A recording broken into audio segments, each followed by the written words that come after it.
happy to see you all here today. My talk title is The Infinite Invisible, Divine Love. And in Centers for Spiritual Living, we're encouraged this month to move from thinking about the divine to feeling it, to experiencing it, by way of the heart or mystical experiences that really transcend any one path, religion, or tradition. One mountain, many paths. One tree with many branches. One river with many wells. One heart, one love, one. Just as the painter paints, the dancer dances, the chef cooks. But what of the mystic? What of the spiritual? Spiritual living is not only intellectually achieved, I should say, but rather it's lived through the mystical heart experience. By letting God be God as us, through us. Or letting love be love as us, through us. What are the ways we let ourselves be distracted from remembering that and living from our worthiness as divine, unique, radiant creations of spirit? How can we let God be God in us, in our daily lives? How can we do it in our family, in our workplace, at the grocery store, or in traffic? Ernest Holmes said, when our world pushes us around, I should say, kind of like when the world pushes our buttons. Have you ever had your buttons pushed? So Ernest Holmes says, when our world pushes us around, it is indicative that we are not in control of our consciousness. Wow. Something to think about, huh? Would you like to be in love with your life? With your God, the God of your understanding? Call it whatever you want. Source, spirit, beloved, divine creator. One. Would you like to be in relationship with that? Anybody? Yeah. Well, let's start right now. Let's affirm together. Say this with me, after me. Love in me, through me, and as me is me. You got it? Here we go. Love in me, through me, as me, is me. That's kind of a mouthful, isn't it? And I am blessed. Did you know this biological fact? If you place two living heart cells from different people in a petri dish, they will in time find and maintain a third and common beat. This fact holds the key to all relationships. It is cellular proof that there is, at the very nature of life itself, some essential joining force. And this inborn ability to find and enliven a common beat is the miracle of love. This force is what makes compassion possible, even probable. For if two cells can find a common pulse beneath everything, how much more can our hearts feel when all our excuses fall away, our excuses of us and them? Better, not so good, you look different. Judgment, blame. And yet, we often tire ourselves by fighting how our hearts really just want to join. Not realizing we get both strength and peace from our hearts beating in unison with everything that is alive. It can feel incredibly uplifting that without even knowing each other, there exists a common beat between all hearts, between all of us. Just waiting to be felt, to be recognized. One heart, one breath. We all want the same thing, don't we? We all want peace in the world. We all want to be loved. We all want harmony. Love in me, through me,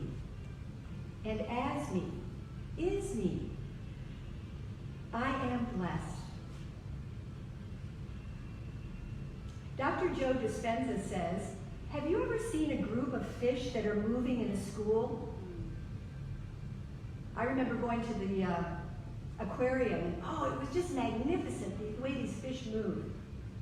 There is a sea of coherence, and they are all moving as one mind. You might think there's a leader and that everybody else is following. That's a top-down phenomenon, he says. It's actually one mind, and everybody's leading at the same time.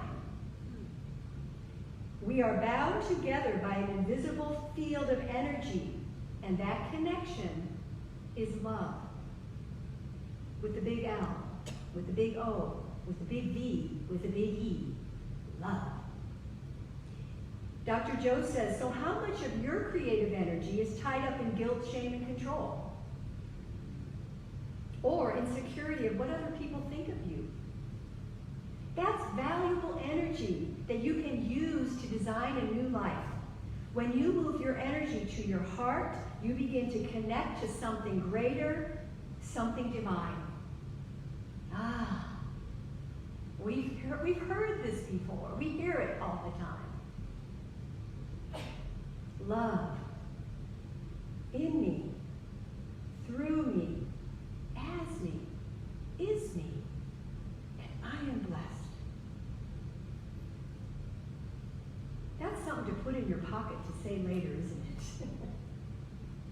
And Ernest Holmes, the founder of Science of Mind, said, to the degree that we are willing, open, and receptive participants and partners with God, our lives can and will correspond to and demonstrate that divine relationship. When we allow the infinite invisible that resides in, as, and through us to celebrate by means of us, then truly we are Christed beings. Take a breath with that. Feel that powerful statement. Open and receptive, willing to allow. I have a story I want to share with you about being in love. Many years ago, in the late 90s, I lived in Oakland, California, and I was single at the time, and I was miserable. I really wanted a relationship. I was just so wanting a relationship. And I used to take a walk out in the Berkeley Marina, if you're familiar with the Berkeley Marina. It's a great place to walk. It's right on the bay. And I used to take that walk there, and I'd see couples holding hands or sitting on a bench, and I would look at them, and I'd be like, oh, why isn't that me? I'm just so unhappy. I'm just by myself, and nobody loves me, and oh, I can't stand to look at those people in love. And I just made myself just, so miserable. So I started going to the Science of Mind Center and learning more about the metaphysical tools.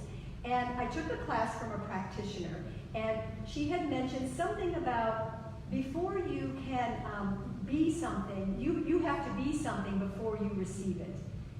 The law of attraction, something like that. You remember what that was called? The law of attraction. It's kind of metaphysics 101. If you keep repeating what you don't like, more of that comes back to you. Well, I kind of got it, but she gave us an assignment to pretend, and I had told her what was my situation. She said, pretend that you are in love, or that you when you see those couples, be happy for them. Celebrate their love. Don't bemoan the fact it's not in you. Celebrate them. I was like, oh, okay. So I went for my walk, and I saw these couples, and I started that process. I just started looking at them and saying, oh, gosh, they look so happy. That's so cool. Good for them. That's mine, too. I know it. I'm just so excited. I'm more expectant now. It feels really good to celebrate other people's love. Oh, it just feels great. So I kind of played with that for a little while. Well, long story short, I went to work one day. I was teaching yoga at a little health club in Oakland, and I came into work one morning, and the owner was behind the counter, and I said, good morning. She said, good morning, and I'm walking by her, and I smiled, and she said, well, Suzanne, what's going on? And I stopped, and I said, well, what do you mean? And she leaned over the counter and looked at me, and she said, what's going on? And I said, nothing. She looked again. She goes, you're in love. And I said, I am. And she said, with who? And I said, I don't know. And she looked at me, and I looked at her, and I just walked away and went and taught my class.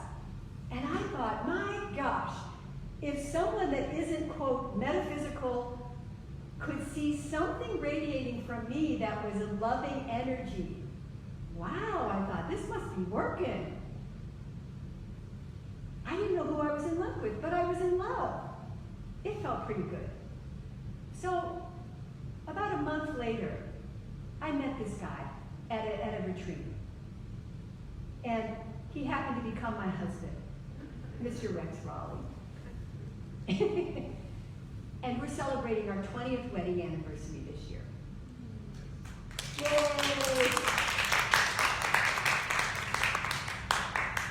So I love telling that story because I just want you to notice, is there a part of your life that you see something that you really want, a success or a job or a love or peace or whatever it is, and that you're complaining that it's not part of your existence? To just play with those ideas of celebrating that it is somewhere, because it is. And just to notice that in yourself when you heard my story, if it relates to you at all. That's why we do our spiritual practices. Love in me, through me, and as me, is me, and I am blessed.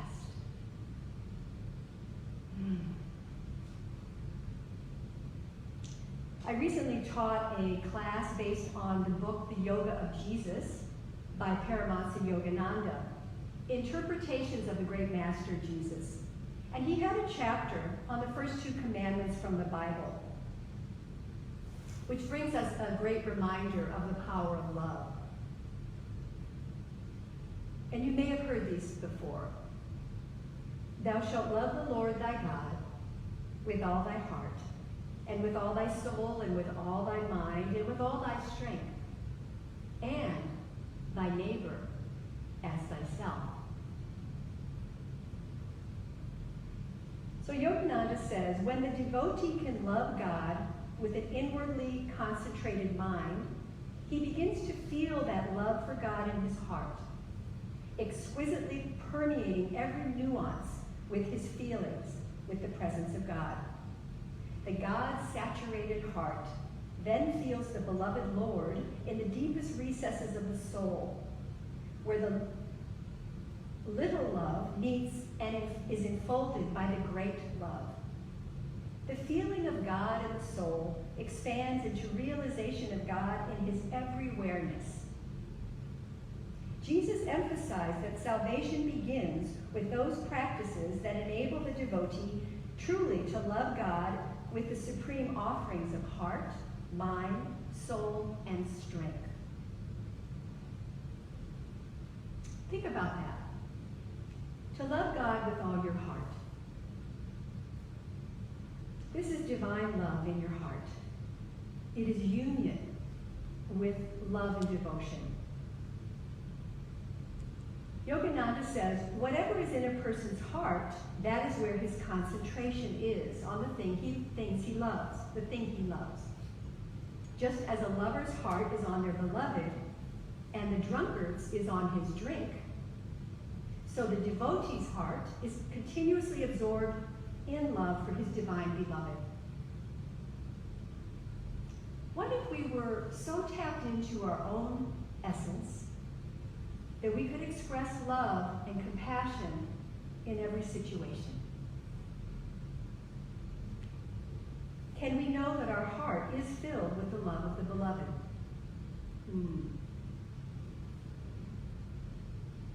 To love God with all your mind. Yogananda says this means focused concentration and attention. To focus on the divine, to be willing to think and contemplate the good of God. And the yogic tradition has certain scientific meditation techniques for this, so that one can learn to really keep their whole attention on God. He says that while offering prayerful devotions the mind is constantly flitting about to thoughts of work or food or other diversions, that's not loving God with all the mind. Can I keep my mind stayed on God? Do you have a meditation practice? Even taking a few moments out of your busy day to pause. There's always that suggestion of an hourly ding on your phone. And when you hear that ding, you pause and you say an affirmation. Love is me, as me, through me. I am blessed. And you just take that moment to reconnect. Hourly, wow, just think about that. How much that would open up yourself. To love God with all your soul is to be in a state of intuitive, direct perception of the soul and its oneness with God. When no thoughts cross the mind, that there is a conscious all-knowingness, when one knows through intuitive realization that they can do anything just by saying it is so, then one is in the expanded state of what is called super-consciousness. We're elevated into that all-knowing place.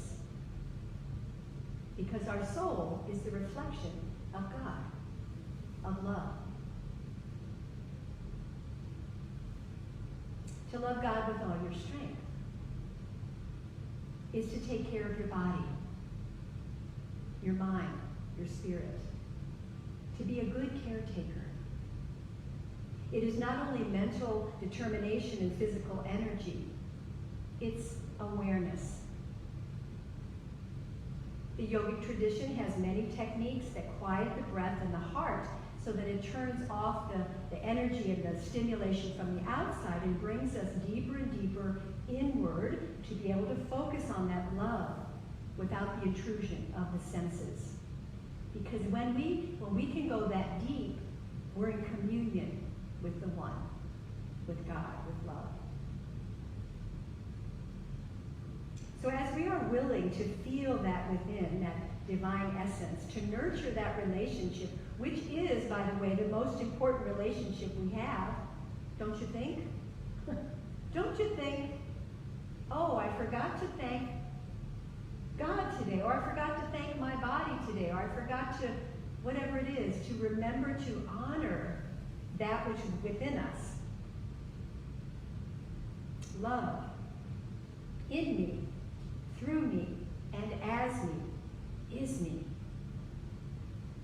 So once we have that relationship within us, our personal relationship, we also have a duty then to share our experience of divine love with our neighbors. Thou shalt love thy neighbor. And neighbor being a bigger aspect, as we know. And Yogananda has this to say. Encouraged by love for God and meditation, one might best begin soul neighborliness by reaching out in helpfulness to persons who are outside one's family, yet are nearer than the world at large. When a person lives just for himself and the select few he chooses to favor as his own, he chokes the expansion of his life. And from a spiritual standpoint, he does not live at all. On the contrary, when a person extends their sympathy and caring from the us for and no more consciousness to his neighbors and to the world, his little life flows into the greater life of God and becomes the eternal life. A rebirth of loving God and loving one's neighbor, as urged by Jesus Christ, would bring a spirit of oneness to heal the ills of the world. Hear that. Only by fellowship with God will harmony and fellowship come on earth. When one actually perceives the divine presence in his own soul, he is inspirited with love for his neighbor, Jew and Christian, Muslim and Hindu, in the consciousness that one's true self and the selves of all others are equally soul reflections of the one infinitely lovable God. one heart, one love, one mind. And Ernest Holmes has something to say about that too, but I'd like us to hear. He says, when we let the love that is within us go out to the God who is in all people and the divine presence that is in all things, then we are loving God with all our heart, with all our soul, with all our mind, and with all our strength. Because we are recognizing that the spirit within us is the same spirit that we meet in others. This is loving our neighbors as ourselves. He also says, love forgives everything unlike itself. It purifies everything. Love converts everything that seems commonplace into that which is wonderful. Love converts weakness into strength, fear into faith. Love is the all-conquering power of spirit. Every heart responds to the warmth of love. Every heart. Every mind, he says, yearns for its embrace, and no life is complete without it. Love really is the fulfillment of the law of good. Love alone can heal the world and cause people to live together in unity and in peace. Let us believe that love is the great lodestone of life, and that love alone fulfills the law of good. Love in me, through me, and as me, is me, and I am blessed. And as we know in the Centers for Spiritual Living, we have a vision, a global vision, that we see a world in which each and every person lives in alignment with his or her highest spiritual principle, emphasizing unity with God and connection with each other. A world in which individually and collectively we are called to a higher state of consciousness and action. That is sharing the love. So will you dance with the divine? Are you willing to have a deeper relationship? Will you engage your talents and heart to expand and grow in awareness, in delight, and in understanding?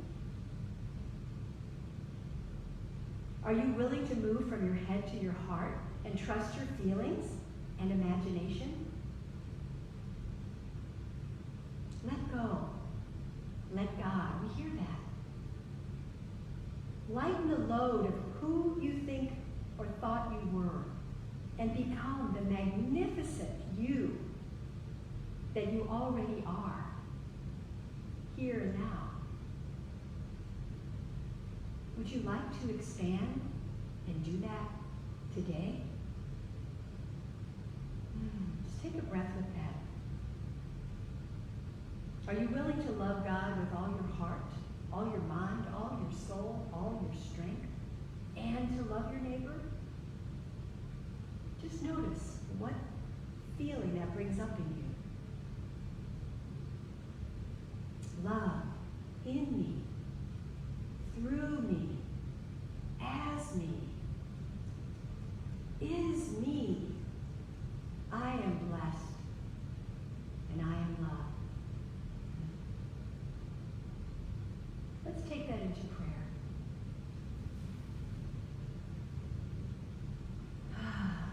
How good it is to just take a moment to remind ourselves of that connection of the one power, one presence, one infinite source of good. God, omniscient, omnipotent, omnipresent, in and through everything and everyone. And so I'm grateful today to know the truth for each of us, that we are willing, there's a willingness to open our heart to love, to open our heart to peace, a peace that passeth understanding, because we are connected. We are individual expressions of the one. We are never separate.